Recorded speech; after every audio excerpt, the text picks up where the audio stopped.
okay, your console arrived, you open the box, everything looks great.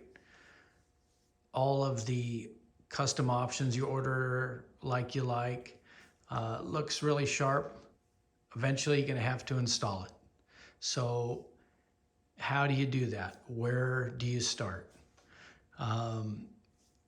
The console is pretty much completely assembled when you get it, just so that you know how it goes together. Unfortunately, you're gonna have to take some of that off to figure out position in the vehicle and then drill holes in your body to match the holes in the console. Preferably, you want to see, we like to see the seats installed, just so that you're not too close on one seat versus the other. The front part of the console fits on the tunnel, centered left and right, so it gives you about a 1/4 inch on either side. Obviously that varies some with different vehicles, but there are 6 mounting holes in the bottom of the console, and what you're going to do is push the front edge all the way up against the tunnel where it starts going up for the firewall, and then you'll want to mark those holes, take them out, drill them. We recommend just drilling through the first layer and putting a nut zert instead of going through the supports. Once you do that, it is up to wiring. So what I recommend first is you want to remove these 4 screws, because when the dash is right here, it makes it really hard to get around this edge to mark these holes. So if you take these 4 bolts out, you can just lift this off and set it off to the side. You want to take the 2 knobs off for the transfer case, 1 off for the shifter. Take these 8 screws out and remove this cover and put it in a box. I would not even mess with it until you're almost done. So we can get the whole console completely done and wired, installed, and then this is the last piece just to finish it. This particular one, he opted for the switch pros, the power window switches, and power door lock switch, 2 USBs. This is also the sport shifter, so it has switches in the shifter. And even if you opt for cruise control, that's an additional piece that you're going to have to deal with. The switch pros and the USBs and the cruise control are have a tail or a lead, so that you can just plug them in, so you don't have to wire anything permanent to here.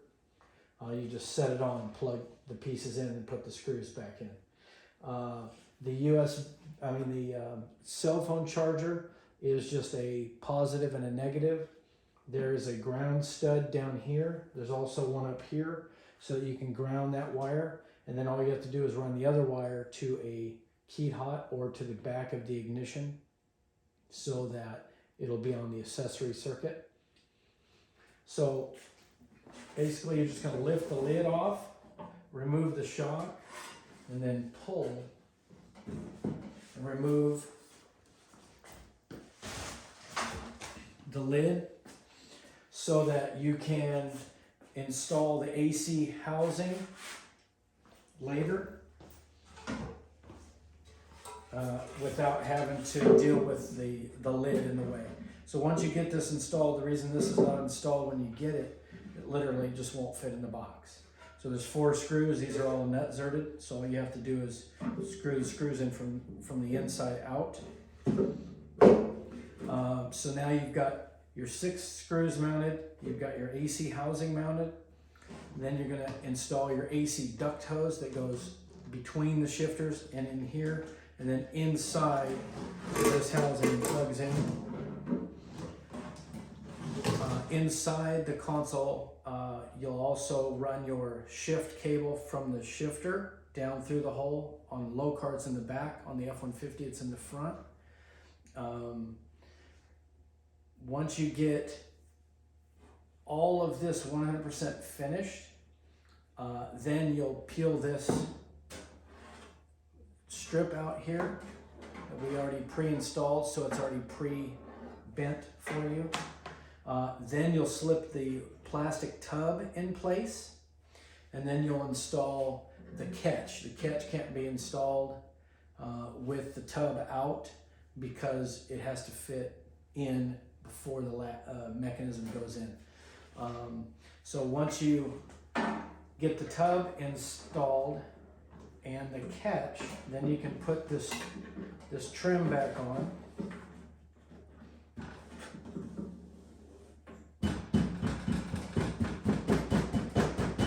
Just pops on there. We pre-install this on the consoles that are powder coated, because this basically is a finished product other than removing the pieces to install it. So once you get the tub in and the catch and this trim back on, then you can just put your lid on. The removable hinges, you just pull it to the right, and then you come back and lock in and then you can lock it. So with that installed, you've got your cable ran, all of this is finished out. When you go to do your final install, you want to slip these cables through the hole where we suggest they go through, and so you kind of start them in and then kind of push the console in, and then let them just kind of work themselves around. And this, on this part of the job, obviously it's much nicer to have a second person being able to pull those cables through. Once you get all that done, then you just come back and put this cover back on, put the 8 screws on. Depending on how the body fits, this is all level, but if the bodies are off, or the metal is flexed or whatever, tightening these down may tweak the console a little bit. So if this doesn't fit nicely, then you may loosen up these screws just a bit. You may even put a washer under one side or the other to get that to fit your body better. As of right now, we haven't had to do that, but if you add carpet underneath it, Dynamat underneath it, that platform is changing quite a bit. So that's something to be aware of. Also, what we've noticed is we don't tighten these screws until everything, including this piece, is installed, because this is a 3-sided box when this is missing, and so these can flex in or out a little bit. And so we always start these screws first, then go to these, and when you get here, if this is off, you can just push the side in or out just a little bit. Especially with the cuff holder out, you can kind of just manipulate it like that, get it lined up, and then start your screws. I don't use a power drill or anything like that. I hand screw these in. Also, if you take your screwdriver and line it up and push real hard, you'll actually push the insert out. It's conical. It's like a cone shape that once the riv nut part is squished, this thing just sucks up real tight. So if you force down on the screw, it will actually push this out. But as long as you don't lose the piece, you can restart it and then just suck the things back together. The last bit of information is that because this is the width it is for all of the seats, including stock, most likely you'll lose your seatbelt buckle holes.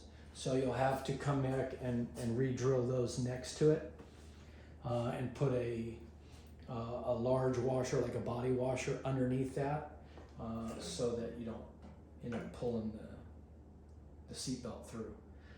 But other than that, it's straightforward. It just takes a while, just because this truly is the center of your Bronco, and every piece that you really interface with, you or the passenger, is all right here.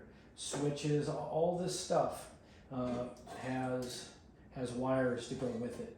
So it just takes a little while and finesse it, make sure everything is laid in and working, and then put this cover on. There's no reason to keep putting it on and off.